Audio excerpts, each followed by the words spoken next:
Okay, this is chapter 11, analytic geometry.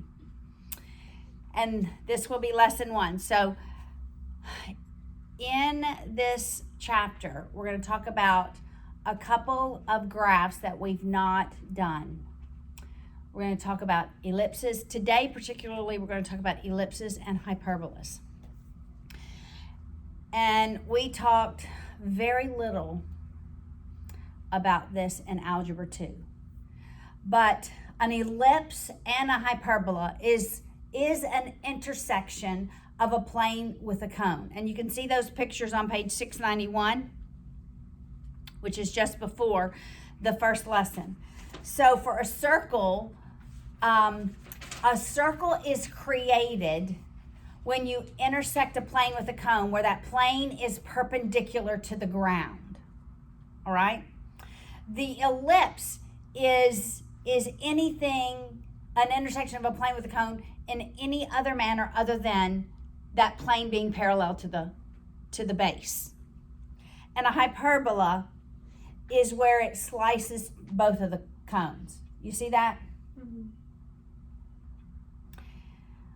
All right, we will not really look at circles, but circles are very closely related to an ellipse. The formula of a circle is x squared plus y squared equals the radius squared. That's the formula of a circle.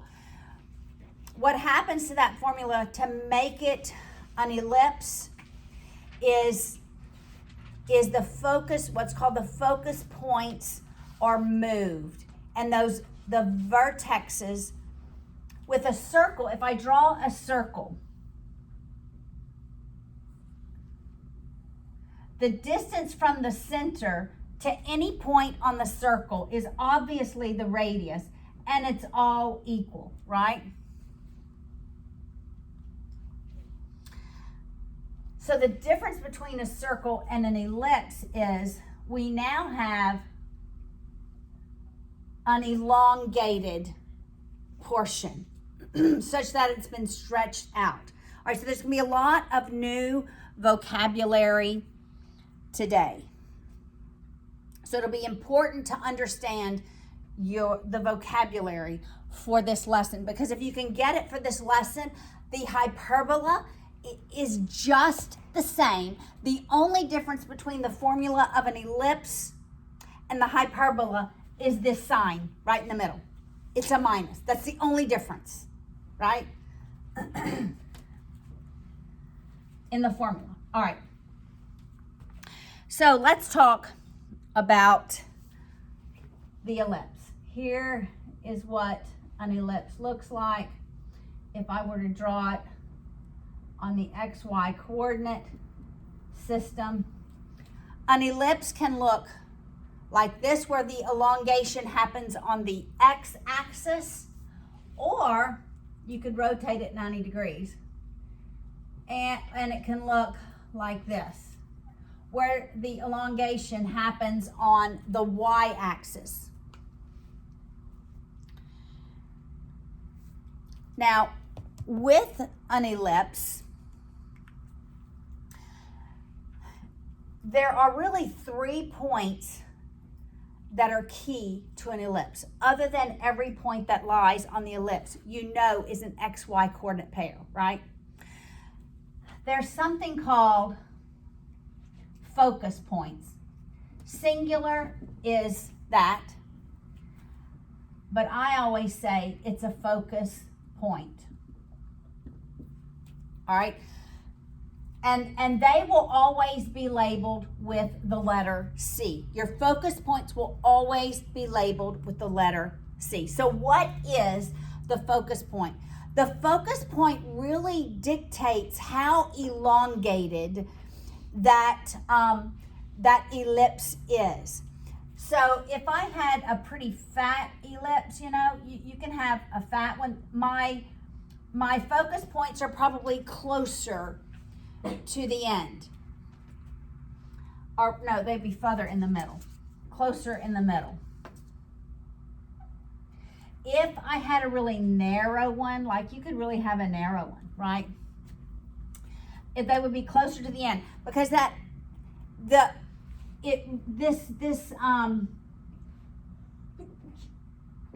this part, the concave part around the focus point, is really dictated by that focus point. It says how narrow or how fat your ellipse is going to be. Now, the distance from the center, which I put the center at the origin, that is not always the case. We can move it left, right, up, down, okay? But the distance from the center to the focus point on either sides are equal, all right? So that focus point to the center is going to be the same distance as the center to the other focus point.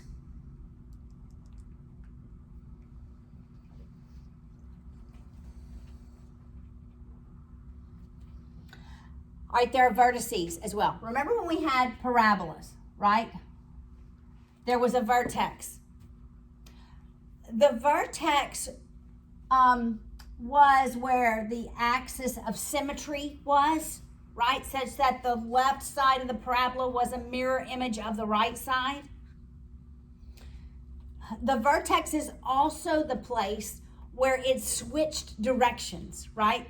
It was, in this case, it would have been a minimum. So we would have been decreasing, reached the vertex, then started increasing. Okay, that's the same thing here. Your vertex is going to be on the longest side.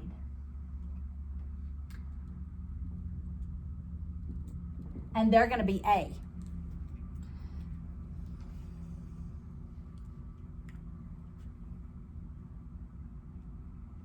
Such that the distance from one end of your ellipse to the other end is going to be 2A, right? The total distance from vertex to vertex is going to be the value 2A. So 2A is really going to be, in this case, the length, right? Because it's length, width,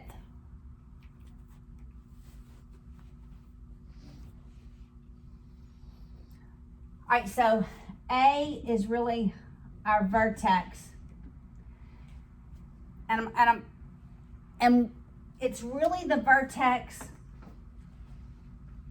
on the major axis.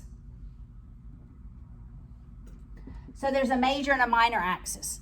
The major axis is where the focus points lie and where it's elongated, right? That's the longest side.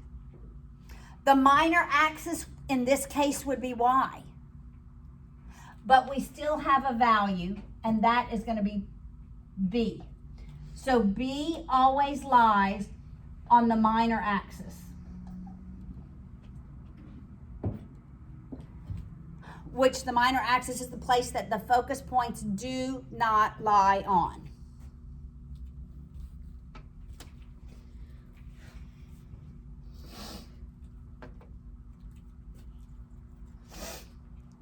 Okay, so here's the standard formula. In this case, if your focus points lie on the x-axis and the x is your major axis, then the equation is going to be x squared over a squared plus y squared over b squared equals 1. Now we're going to move that left, right, up and down eventually.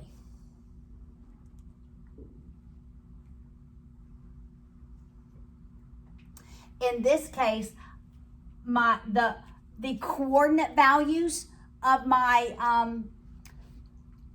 focus points would be plus minus c for the x value and then 0. So my focus points would be a value for x but 0 for y. Got it? Same thing with my vertices. I didn't want to use the plural of that, but I was going to say vertexes, but that wouldn't be right. And it's going to be the plus and minus of A. I wrote plus for an x value and 0 would be for the y value. These would be clues to tell you if you don't see it visually graphed. These would be the clues to tell you the major axis is your x-axis, because you have a value for x and 0 for y. Or if it's been transformed, your x value would change, your y value would be the exact same. Got it? So if we had transformed it, maybe it's plus, minus, well, let's do this. 5, 2, and then it would be -5, 2. So this is an example if it were transformed. When this value doesn't change, your brain should say, If they tell you this is your focus points or your vertices, you should say it's elongated on the x-axis because the x value is the one that's changing. Following it so far? Okay.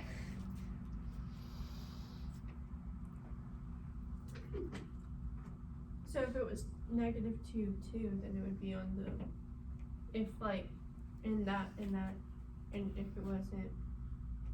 Well, both x and y cannot be changing.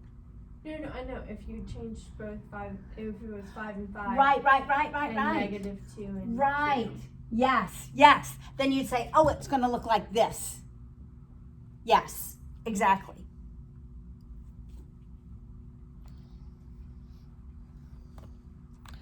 All right, and I'm going to be giving you, and there's some formulas that we're going to look at on page 694. But for now, let's finish this one. Okay, so that's if the major axis is the x-axis. If the major axis is the y-axis, now your focus points are going to lie on the y-axis, and so will your vertices.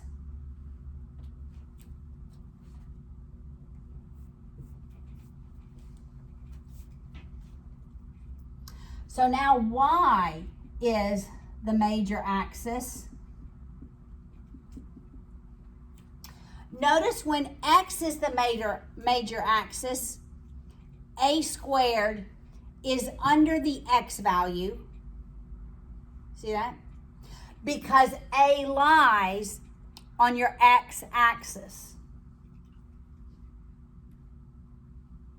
And b is on the y-axis, such that the b value, okay, there's one more thing I need to say. A is always going to be larger than B, because it's elongated, right? A is going to be your larger number. And so that's going to tell you that value is in fact where your vertex is. Makes sense that A's got to be bigger than B, because B's not as far from the center as A is.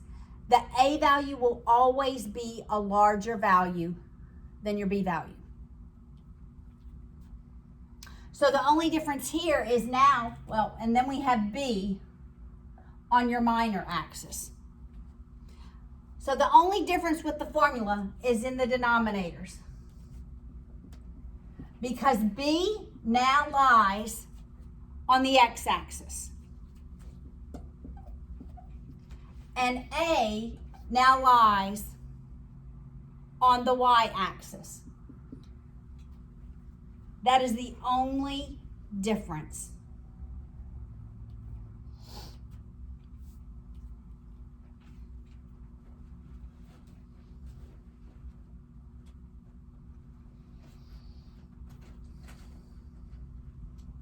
So your A, in this case, your A values are going to be your x-intercepts. Your B values, your y-intercepts. When it's elongated this way, up and down, your A value is going to be your y-intercepts. Your B value is now going to be your x-intercepts. Make sense? Here's going to be your vertices, your focus points. Now, your focus point is going to be, your x value is going to be 0. And your y value is going to be plus and minus the c value. Your vertices, now your x value is going to be 0. Your y value is going to be plus minus that a value.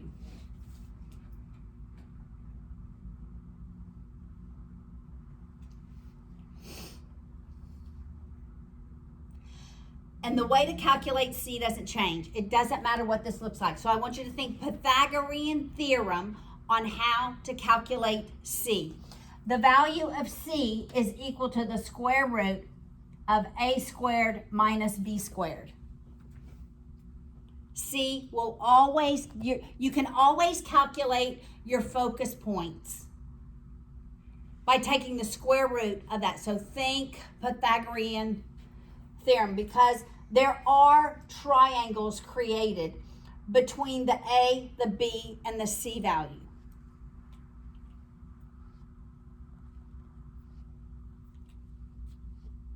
All right, so this diagram with all of these formulas is on page 694. So I'd like for us to look at the bottom of page 694.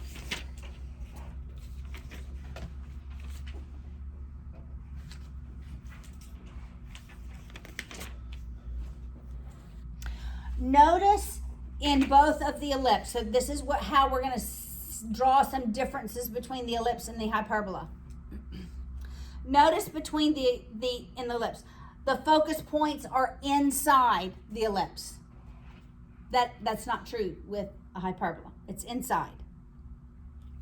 The major axis always has your focus points on it. So the major axis dictates where your focus points lie. The distance between these focus points is 2c, right? The value of 2c. Just like the distance between the vertices is 2a, the distance between your focus points is 2c. The value 2 times c. The center of your ellipse is the midpoint of that segment between your focus points, or it's the midpoint between your A values.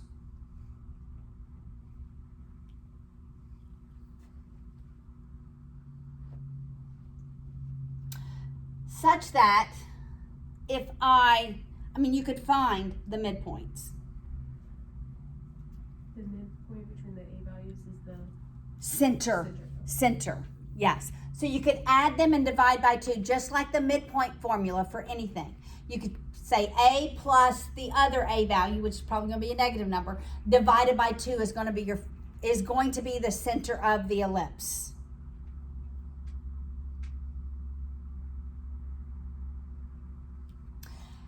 And remember, the denominator dictates the major axis. The value A goes under the axis that is the major axis. So if X is your major axis, A squared goes under X. If Y is your major axis, A squared goes under Y. Make sense? Okay. Let's look at example 1. We're going to do both of these on the board, even though one says do it in your calculator. I think we should do both of them on the board. It's hard on your calculator. Okay. So show that the graph is an ellipse. So we have 25x squared plus 16y squared equals 400. With an ellipse, what must this value be in the formula? 1. This has to be 1. So I'm going to divide everything by 400 to make this value 1.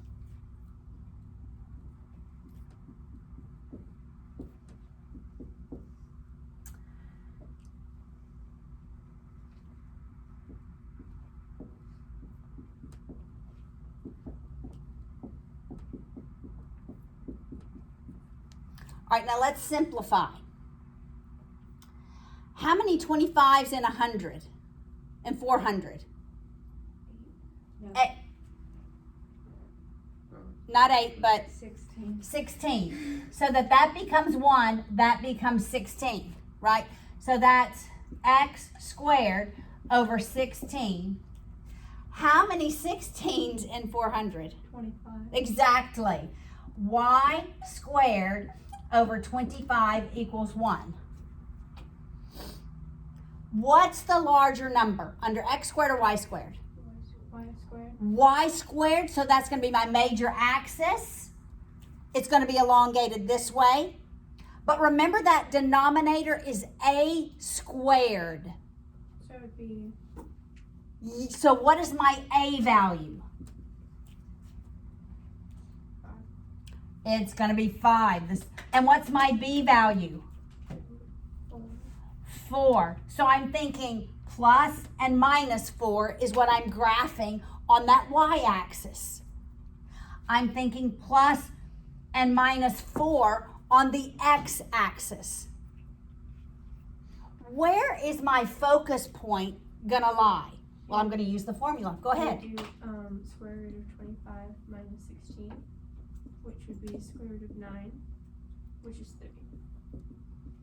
C is gonna be plus and minus 3. That's where my focus points are gonna be. All right, so if I graph that,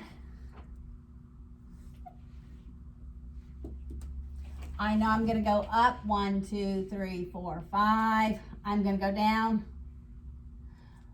1, 2, 3, 4, 5. That's where my vertices will lie. I know my focus point is going to be at 3. That's my C. That's my negative C. And then on the x-axis, I'm going 1, 2, 3. That's negative 4. That's 4. And so my ellipse is going to look something like this. It's a little bit fat. It is a little bit fat, isn't it?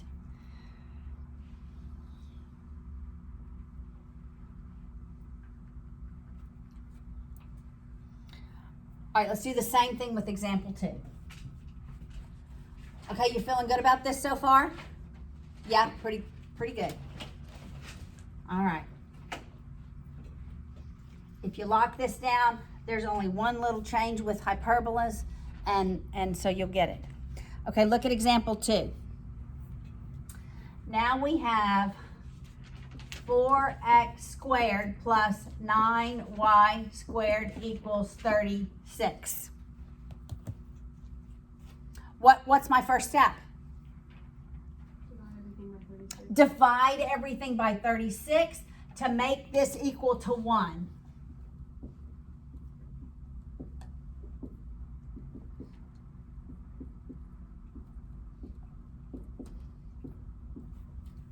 All right, and we can simplify 4 and 36.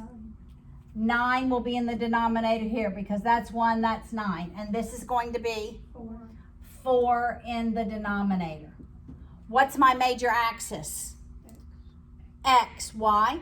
Is higher number. Because it's a higher number. What's going to be my A value? 9. That's Plus A and- squared. Oh, 3. 3.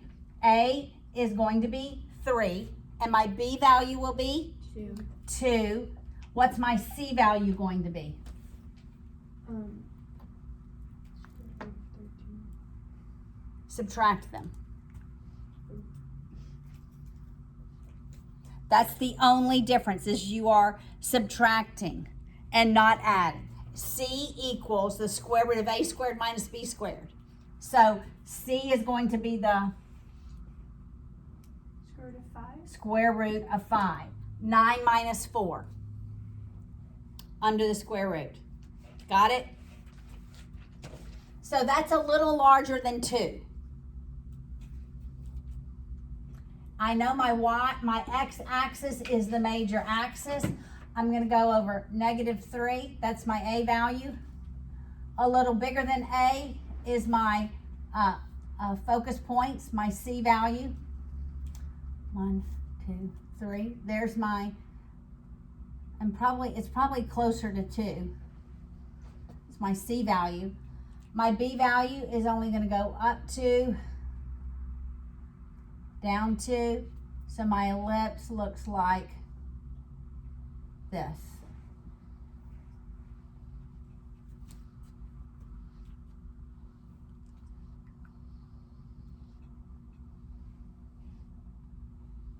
The only difference between the ellipse and the circle is your A and your B values are the exact same. The distance from the center to this point is going to be the exact same as the distance from the center to the y-axis. There's no major or minor axis. Got it? Make sense?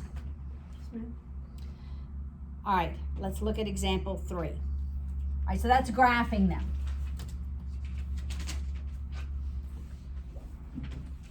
Example 3. Find the equation of the ellipse. All right, its vertices are at 0, plus, minus 6. What information does that give me?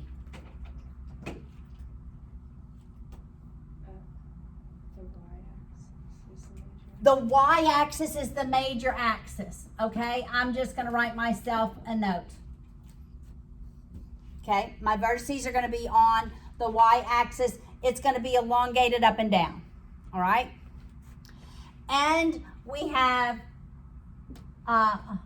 focus points at 0, plus, minus 2, square root of 6. So what is my equation going to look like? X squared over, what's going to be under x squared? B squared plus y squared over a squared equals 1. Do I know any of these values?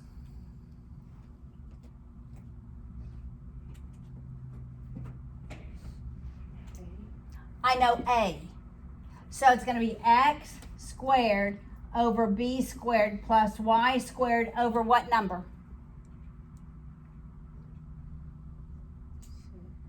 Not 6. 36. 36, because it's a squared. Can I figure out what the b value is? Well, I can use c equals the square root of a squared minus b squared to calculate this. So that would be one method. There's another method. I don't even think your book did this. I want you to think all possibilities, right? I have some x and y values, don't I? I know that 0, 6 and 0, negative 6, they lie on the ellipse. I could plug in the x and the y values into here and solve for b squared. I can do that. That's algebra. Okay, so I want you to think all the possibilities.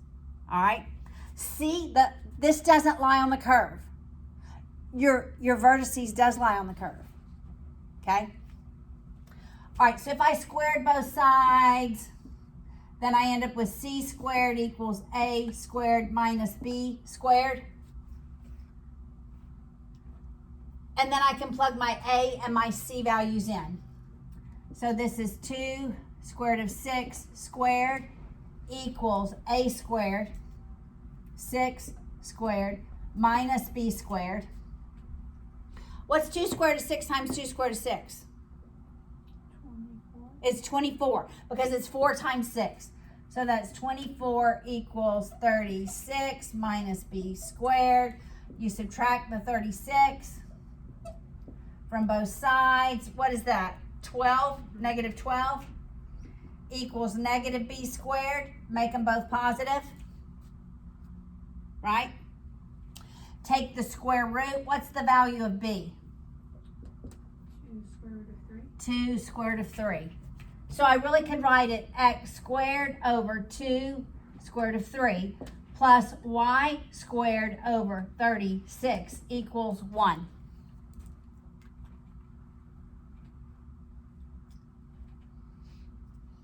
Except I need to square this, right?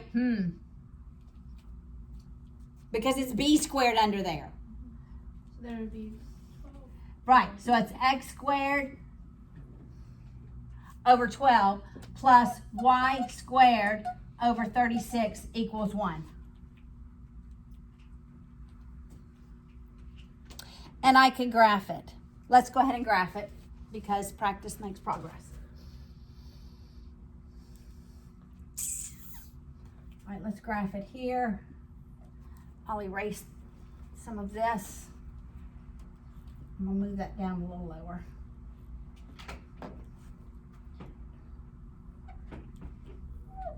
Here's my y-axis, my x-axis. My vertices lie on the y-axis, so it's 1, 2, 3, 4, 5, 6. 1, 2, 3, 4, 5, 6. 2 square root of 3. What's 2 square root of 3 about in your calculators as a decimal? 2 times square root of 3. And then somebody do 2 square root of 6. I don't know what that is. 3.4641. So about here, about 3.5, right? That would be my b value. What is 2 square root of 6?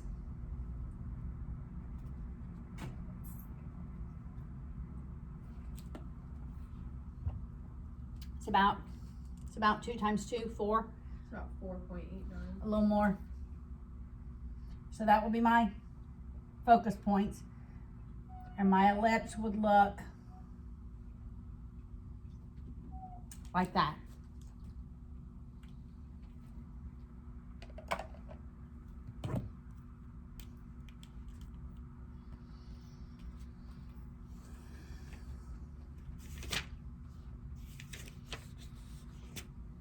All right, we're going to do example 4.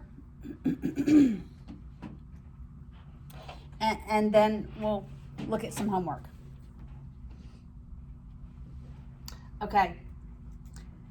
Now we're going to have to find the focus points.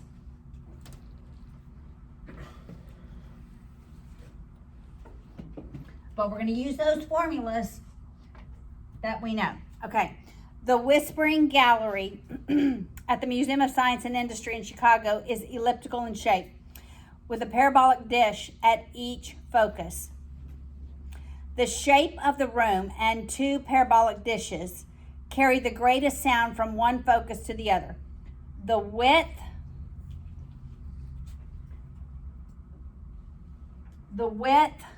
what did I decide? The width is your b value, right? Because it's length times width. Okay? Length times width. So the width, what does it say? Is 13 feet 6 inches. So really, that's the value of 2b. Well, the only reason I know that, because the length is longer.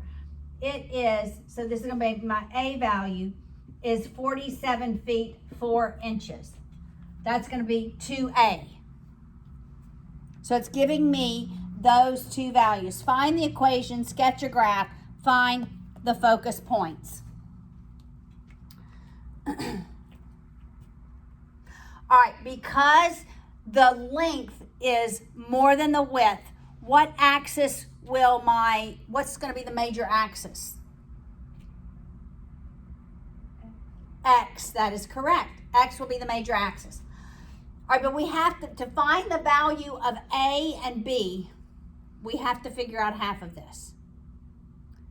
Herein lies the problem.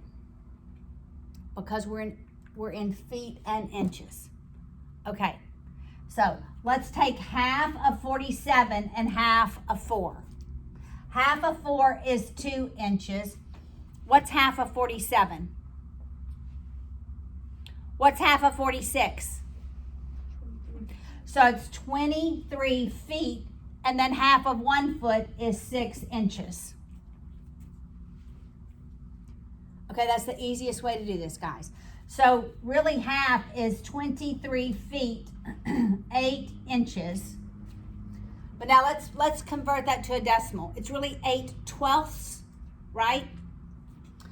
So it's 23 and 8/12, which is 23. 4 goes into both of them, and 2/3. That's my A value.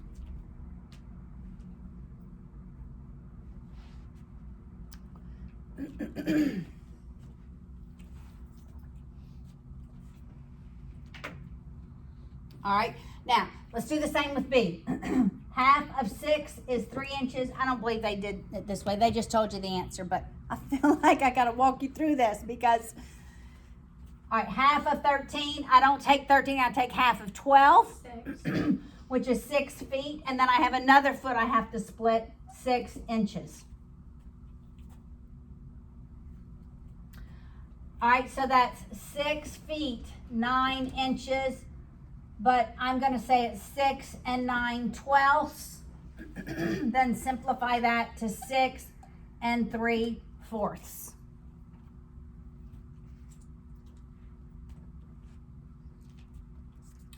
All right, so I can write the equation. So it's going to be x squared over my A value, 23 and 2/3 squared, plus y squared over the 6 and 3/4 squared equals 1.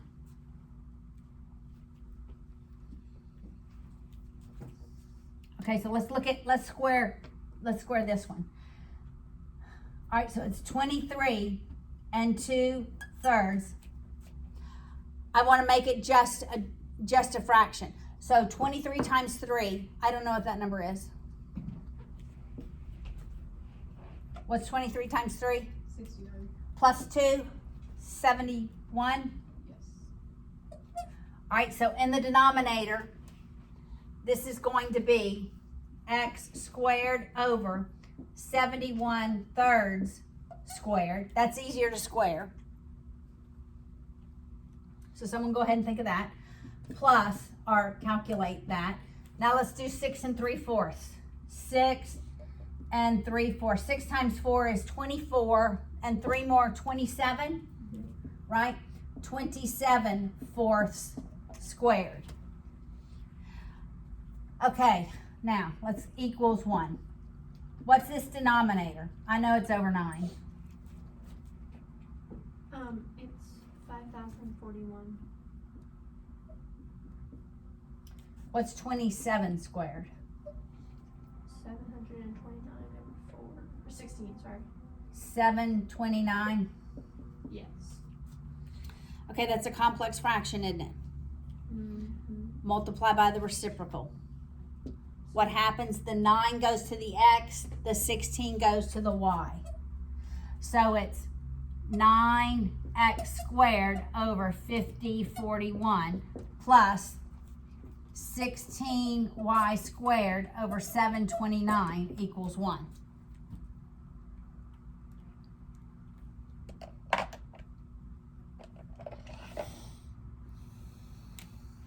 Make sense? Okay, I could find my focus points. This is the value squared. And then we'll graph it.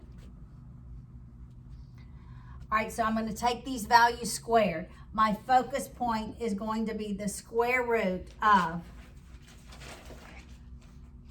it's going to be easier in your Casio calculator. These are already squared. 5041 over 9 minus the 729 over 16.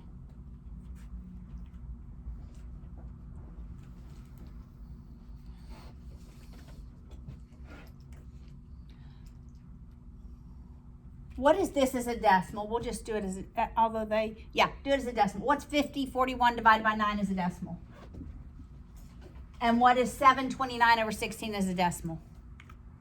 We'll get really close to where they are. The first one is 560.1.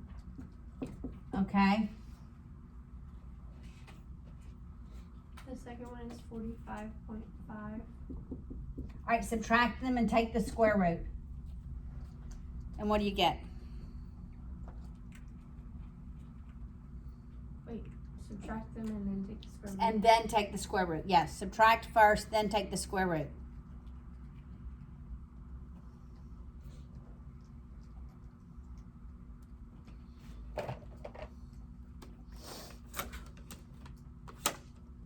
Okay, we should get close to 22.7. Yeah, 2.7. 22.7. So our focus point's going to lie on 22.7. Remember my A value was what? 23 2/3? Yeah. So 23.67, isn't that 2/3? And then my B value is going to be 6.75. Just thinking of these in decimals. I know my x-axis is going to hold the vertex and the focus points. All right, I think I'm going to count by twos.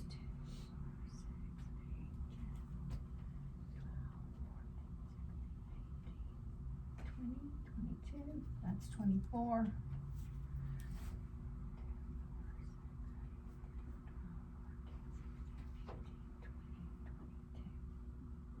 I don't think those are quite as far apart.